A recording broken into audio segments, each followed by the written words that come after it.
আপনাদেরকে দেখাবো এখন এম খান 7 লঞ্চের ক্যাটারপিলার দুইটি ইঞ্জিন কীরকম গতিতে চলতেছে। আর আপনারা জানেন যে এম খান 7 লঞ্চের এই দুইটি ইঞ্জিন হলো ক্যাটারপিলার ইঞ্জিন, আমেরিকান ব্র্যান্ড। আর এই ক্যাটারপিলার ইঞ্জিন দুইটির হর্স পাওয়ার হলো, একটির হর্স পাওয়ার হলো 2350, অ্যারাউন্ড 2350-এর আশেপাশে, আরেকটির হর্স পাওয়ার হলো 2500 হর্স পাওয়ার। আর এই ইঞ্জিন দুইটির আরপিএম যথাক্রমে 1000 করে, আর 6 সিলিন্ডার বিশিষ্ট ইঞ্জিন।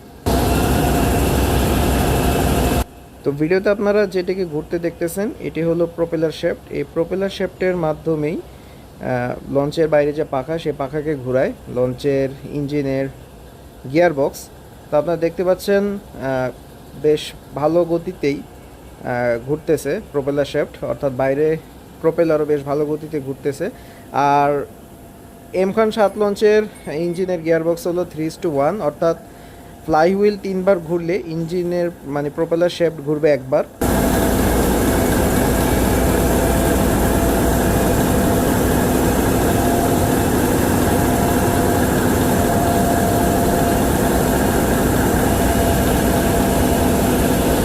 তো আপনারা দেখতেছেন যে 527 এই সংখ্যাটি হলো ইঞ্জিনের আরপিএম।